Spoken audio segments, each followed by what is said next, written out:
Have you ever wondered what happens after death? What if your eternal destiny hinged on a single feather?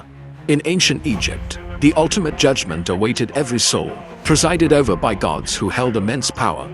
Prepare to witness the mythical showdown between Anubis and Osiris, as the fate of humanity's afterlife is decided on the cosmic scales. Join us as we unravel the secrets of the underworld and uncover the truth behind the epic duel between these two legendary guardians. Hey everyone, welcome back to the Nightforge, but before we dive into this enthralling tale, don't forget to hit that like button, subscribe and ring the notification bell to stay updated with all our spine-tingling adventures. The first part of our journey takes us deep into the heart of ancient Egyptian mythology, where we'll encounter Anubis, the enigmatic guardian of the afterlife. Revered as the son of the great god Osiris, Anubis was not only a deity, but also a psychopomp, a guide of souls. His role was of paramount importance in a society that placed such emphasis on the journey of the dead. Depicted with the head of a jackal or a dog and the body of a man, Anubis was instantly recognizable as a symbol of the underworld. But what made him so significant in the Egyptian pantheon? What were the powers and responsibilities that set him apart from other gods? And how did his relationship with his father, the mighty Osiris, shape his role in the afterlife? Now let's shift our focus to Osiris, the god of the dead, the underworld, and rebirth. As one of the most important deities in Egyptian mythology, he played a pivotal role in shaping the beliefs surrounding death and the afterlife. Osiris was associated with the annual flooding of the Nile, which brought life-giving water to the land of Egypt, symbolizing his connection to both death and rebirth. He was often depicted as a green or black god, representing vegetation and the fertile soil. His wife, the goddess Isis, was the mother of Horus and the sister and wife of Set, who betrayed and murdered Osiris, casting his body into the river Nile. Despite his tragic death, Osiris continued to play an active role in the afterlife, ruling over the underworld and guiding the souls of the dead. Now the question arises, who among them is the true ruler of the underworld? To answer this, we must delve into their individual domains and the myths that surround them. Osiris, as the god of the dead and the underworld, had dominion over the realm of the afterlife. He presided over the hall of truth, where the scales of justice were used to weigh the hearts of the deceased against the feather of justice. Only those whose hearts were found to be pure and whose souls were deemed worthy were allowed to proceed to the field of reeds, a paradise-like existence. On the other hand, Anubis, while being a major player in the afterlife, was not considered its ruler. His role as a guide and protector of the dead was crucial, ensuring the safe passage of souls from the mortal realm to the underworld. He accompanied the dead on their journey, assisting them in overcoming any obstacles or challenges they might face along the way. As we continue our exploration of their roles, it's important to note that despite not being the ruler of the underworld, Anubis held immense power and influence. He was responsible for mummifying the dead and guarding their tombs. His ability to transform into various animals allowed him to lead the souls of the dead through the various stages of the afterlife. Moreover, Anubis was deeply connected to the process of soul judgment. He guided the souls to the hall of truth, where their hearts were weighed on the scales of justice. While Osiris presided over this judgment, Anubis played a vital role in ensuring its smooth execution. In contrast to Anubis's more localized role, Osiris's influence extended throughout the entire underworld. He was revered as the king of the underworld, where he maintained order and balance. His association with the underworld was not limited to a specific location. Rather, he was seen as the ruler of the entire realm of the dead. This vast domain included multiple locations, such as the Field of Reeds, the Hall of Truth, and the Duat, the underworld. Osiris's authority was absolute, and he was responsible for maintaining harmony and justice within the underworld. In summary, while Osiris was widely regarded as the supreme ruler of the underworld, Anubis's significance should not be overlooked. As the guardian of the afterlife, he played a crucial role in guiding souls and ensuring their safe passage. His connection to mummification, animal transformations, and the judgment process made him a powerful and respected deity. In contrast, Osiris's rule extended throughout the entire underworld.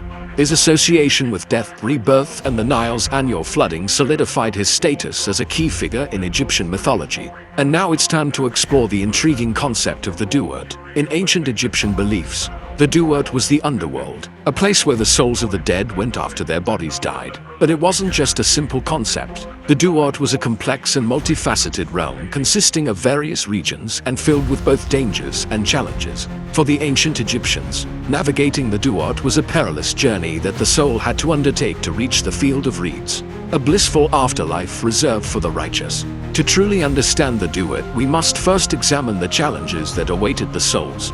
Upon entering this underworld, the souls faced numerous obstacles, including crossing the celestial river, navigating the Hall of Truth, and enduring trials that tested their worthiness.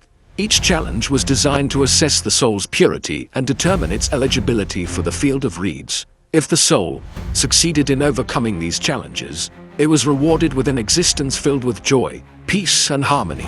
However, if the soul failed, it faced an even more terrifying prospect: imprisonment in the underworld or eternal damnation. Now let's shift our attention to the role played by Anubis and Osiris in this journey. Anubis, as the guide and protector of the dead, was responsible for leading the souls safely through the duat. He assisted them in preparing for the journey and provided guidance and support along the way. His knowledge of the underworld and its challenges was unmatched, making him an invaluable companion for the souls navigating this treacherous terrain. On the other hand, Osiris, as the ruler of the underworld, had ultimate authority over the duat. He established the rules and regulations that governed the realm of the dead and ensured that justice was served. His presence instilled order and balance, maintaining the integrity of the underworld and protecting it from chaos. As we delve deeper into the subject, it's important to recognize the different interpretations and beliefs surrounding the duat. Not all souls were destined for the field of reeds. Some beliefs held that only the elite and the pharaohs could enjoy this paradise-like existence after death. For others, the duat was a place of punishment and torment, where the wicked and the unworthy were condemned to suffer for their earthly sins. This duality of belief reflected the complex and sometimes contradictory nature of the Egyptian underworld. In conclusion, the duat was not merely a place of darkness and despair, but a realm filled with challenges, rewards, and dangers. It was a place where the souls of the dead were tested, where only the pure and righteous could find peace and harmony in the field of reeds. Anubis and Osiris, with their distinct roles and powers, played pivotal roles in guiding the souls through this intricate underworld, ensuring the balance and order necessary for the continuation of life itself. Our next stop takes us to the Hall of Truth, a pivotal location in the Egyptian underworld. This place held immense significance because it was here that the fate of the dead was decided. The Hall of Truth, also known as the Hall of Double Math, was the site of the final judgment, where the deceased soul was weighed against the feather of truth. Only those who passed this test were granted access to the field of reeds, the blissful afterlife. But what exactly was the weighing of the heart, and what did it entail? The weighing of the heart was a symbolic ritual intended to measure the deceased person's heart against the feather of Mat, which symbolized truth, justice, and cosmic order. The heart was considered the source of a person's life force and was believed to contain their memories, experiences, and emotions. The ceremony was conducted by Anubis, the god of the dead, who oversaw the entire process of soul judgment. He was assisted by other deities such as Horus, the god of the sky, and Thoth, the god of wisdom, who recorded the results of the judgment. During the weighing of the heart, the deceased person's heart was placed on one side of the scale while Mat's feather was placed on the other side. If the heart was heavier than the feather, it signified that the person had lived a life filled with sin, deceit, and injustice. In this case, the heart was devoured by Ammit, a creature that represented the embodiment of sin. However, if the heart was lighter than the feather, it meant that the person had lived a virtuous and balanced life according to the principles of Mat. In this scenario, the soul was declared pure and was allowed to proceed to the field of reeds. The importance of the weighing of the heart cannot be overstated. It was a critical moment in the afterlife where the deceased person's entire existence was evaluated. The outcome of this judgment determined whether they would be granted eternal happiness in the field of reeds or face a more ominous fate. The Egyptians took this process very seriously, as it had profound implications for the eternal well-being of their souls. As we continue to explore the intricacies of this judgment, it's important to note the significance of Mahat, the goddess of truth and justice. Her feather, used as the standard for measuring the heart, represented the highest ideals of Egyptian society. Living according to Mat was central to Egyptian culture, and the weighing of the heart served as a reminder of the importance of living a life of truth and balance. Those who upheld Mawat during their earthly lives had a better chance of passing the judgment and achieving a peaceful afterlife. In conclusion, the Hall of Truth and the weighing of the heart played a pivotal role in the Egyptian afterlife. This judgment served as the ultimate test of a person's life, determining their eternal fate. Anubis and other deities conducted this solemn ritual, ensuring that the deceased were judged fairly and that cosmic order was maintained. The stakes were high, and the outcome of this judgment had far-reaching consequences. For the Egyptians, understanding the weighing of the heart provided a glimpse into their world, beliefs and values. Hey there, welcome back to another exciting episode. Today we have delved into the fascinating world of ancient Egyptian mythology, specifically the roles of Anubis and Osiris as mythical guardians of the afterlife. We have explored the epic duel between these two legendary figures, uncovering the secrets of their powers and responsibilities. But our journey doesn't end here. We invite you to become an integral part of our community by sharing your thoughts and feedback in the comments section below. Your comments inspire us and help us create even more engaging content for you.